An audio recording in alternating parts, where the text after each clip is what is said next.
Caríssimos irmãos e irmãs, estamos celebrando o 12º domingo do tempo comum, e a liturgia de hoje nos chama a uma confiança no amor de Deus, nos chama a um amor tão grande a nosso Senhor, que confiantemente nos leve a fazer aquilo a que somos chamados, a que nos sentimos chamados a viver.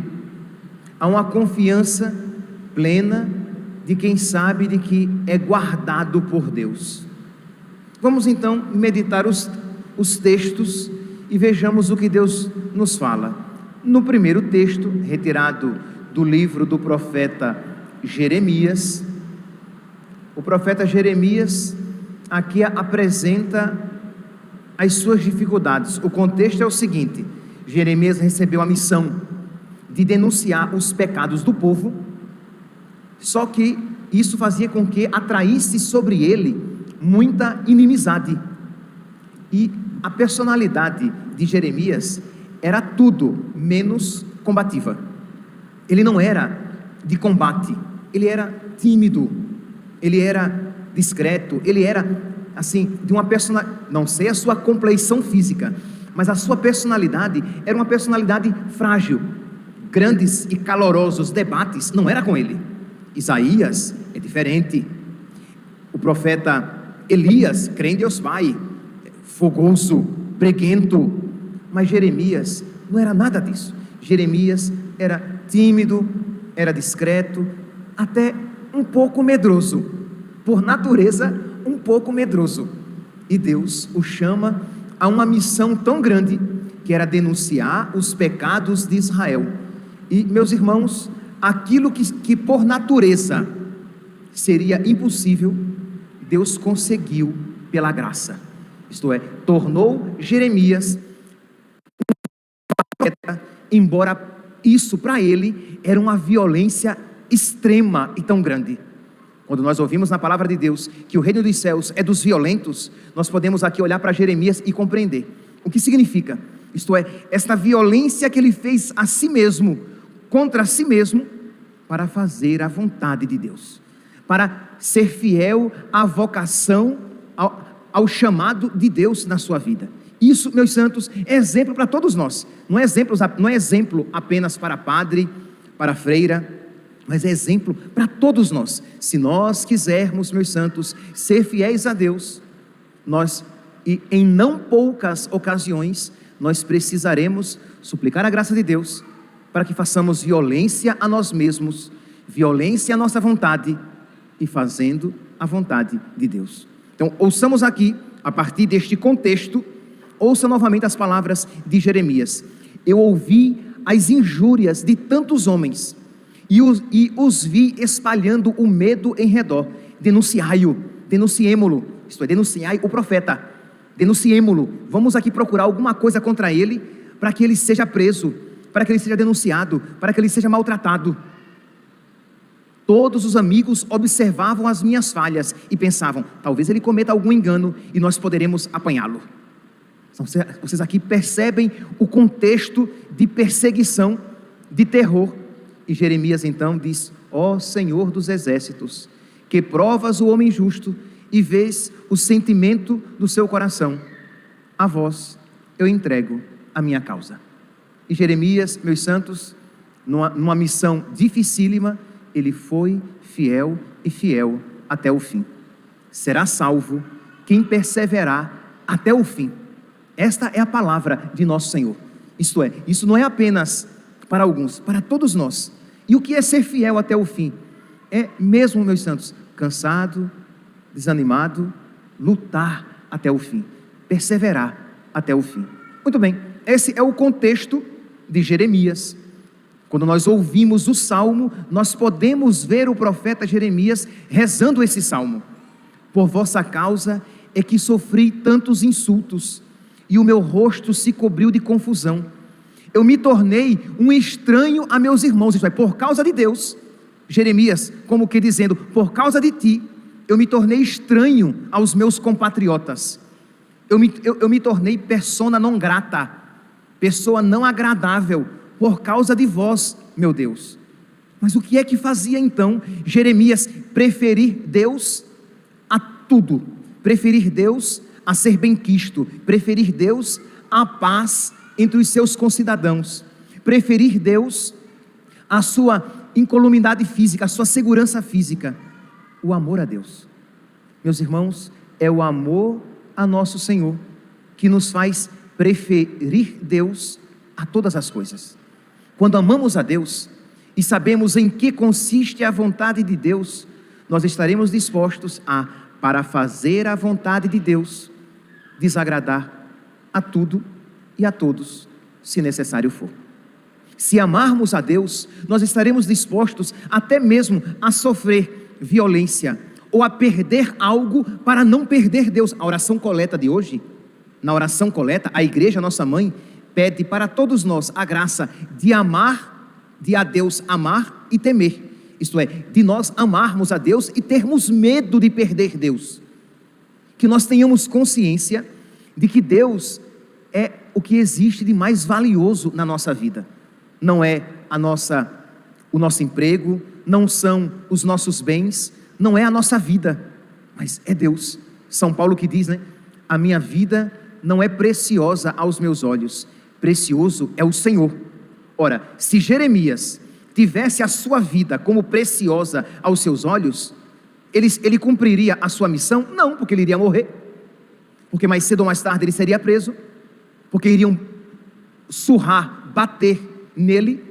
Mas o que era precioso para Jeremias?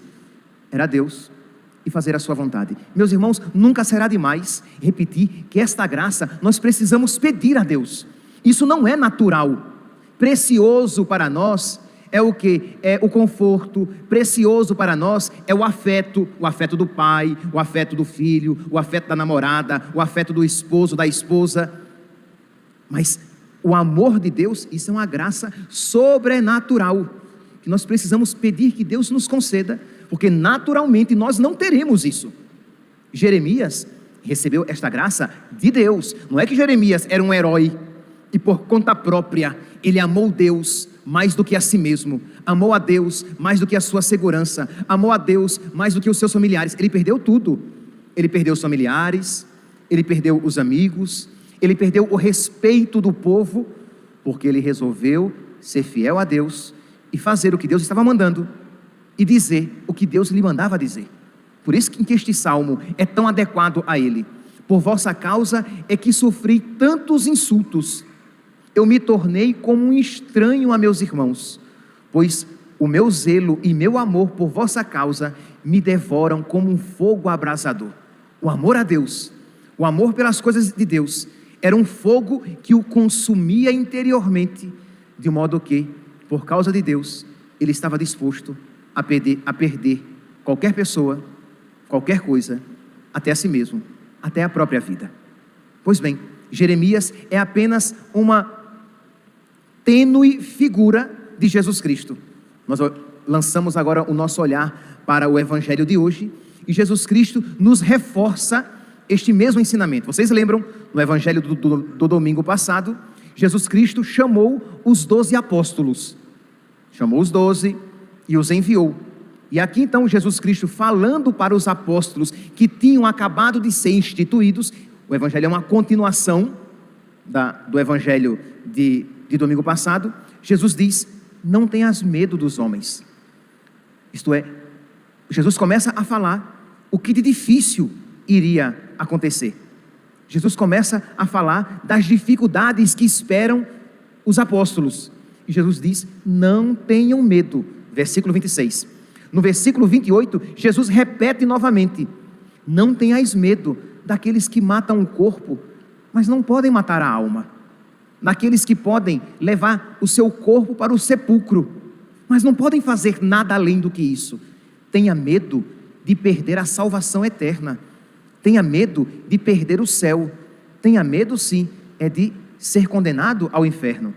Vejam aqui o contexto em que os apóstolos viviam e o contexto em que os primeiros cristãos, quando liam este evangelho, Imagine este evangelho sendo lido pelos primeiros cristãos que estavam perdendo os bens, que estavam sendo presos, que estavam sendo mortos, que eram levados para as arenas e lançados às feras, para que fossem comidos pelas feras, que eram queimados vivos, que eram perseguidos por serem cristãos.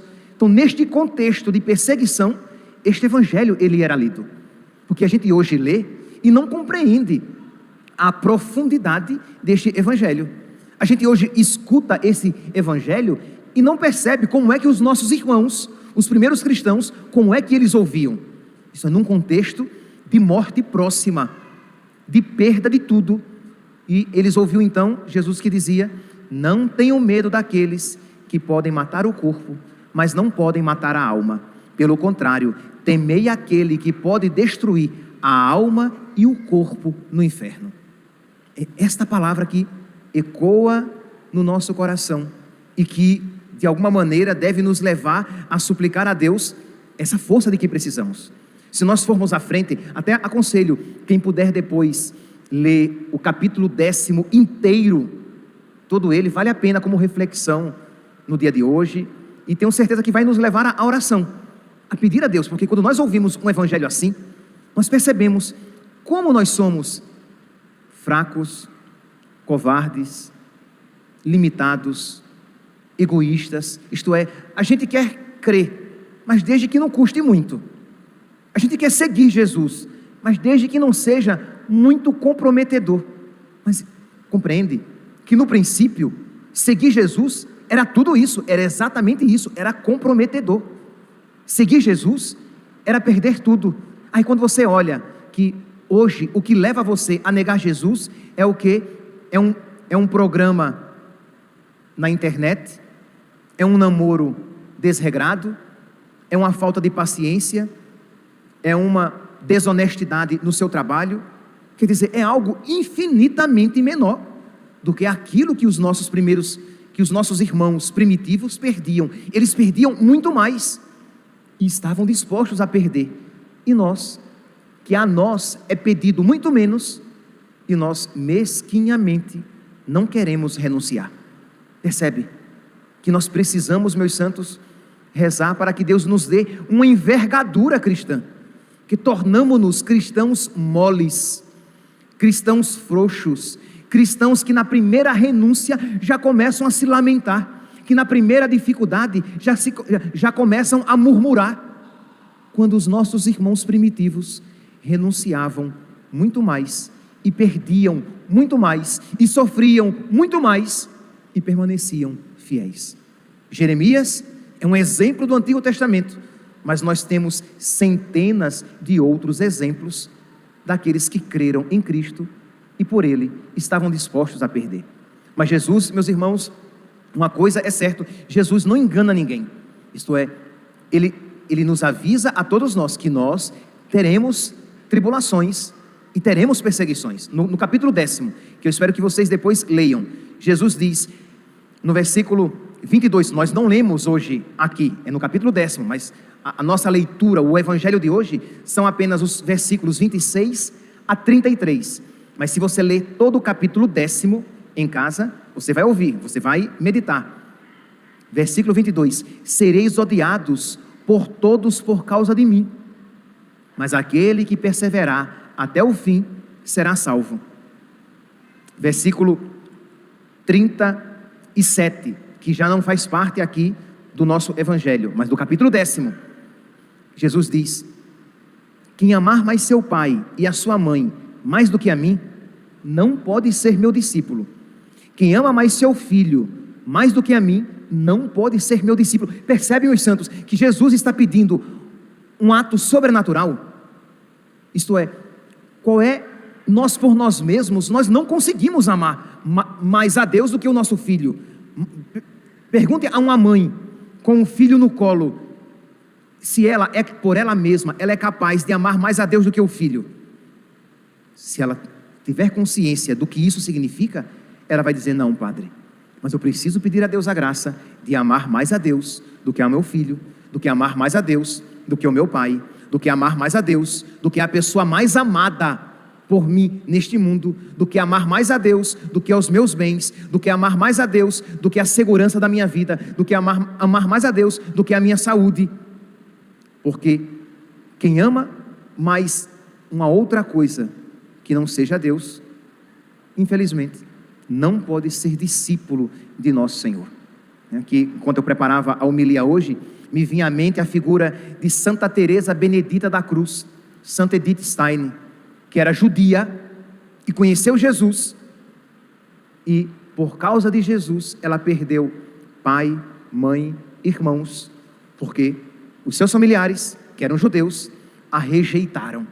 Já que ela quer ser cristã, já que ela quer ser católica, então que ela nos perca. E ela, embora dolorosamente perdesse os seus pais, porque ela os amava, ela preferiu Cristo aos seus pais.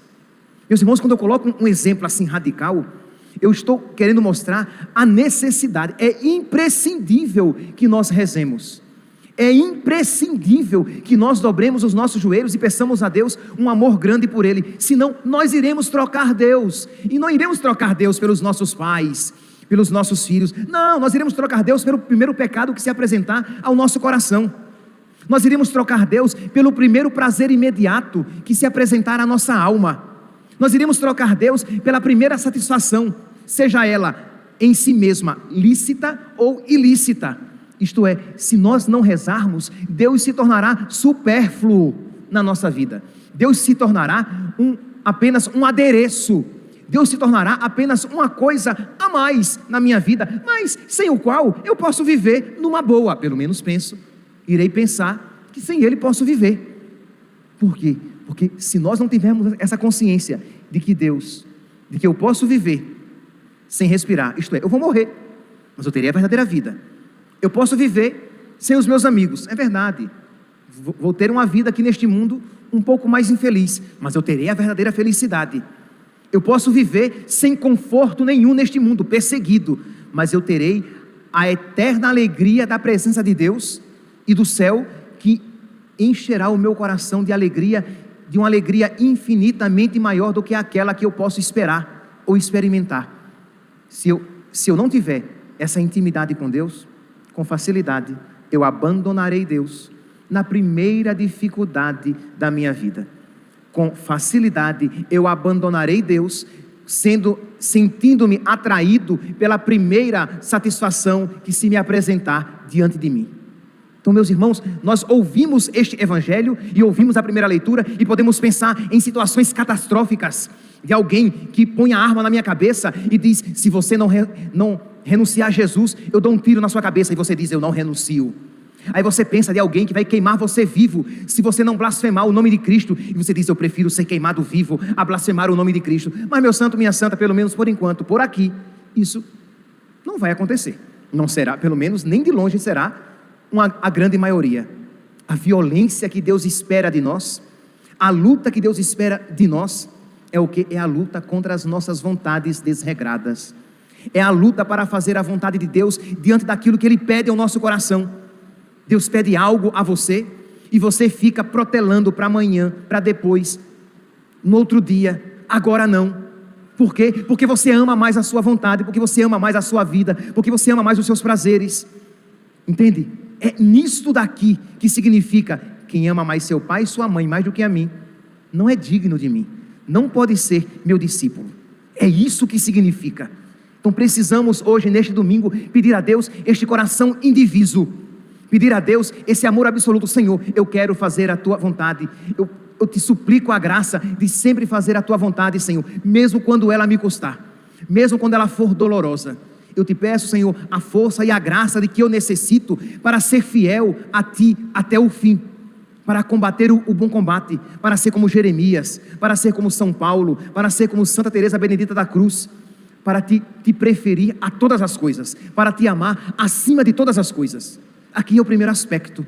O segundo aspecto, meus santos, que Deus nos promete, é que Ele, nesta batalha de renunciar, que nós podemos ter a tentação de pensar então que a vida de intimidade com Cristo é uma vida de sacrifício apenas, de renúncia apenas, de tristeza e dor apenas. E o que Jesus diz é o quê? Quando nós por Ele isso fizermos, Ele nos dará um contentamento no coração.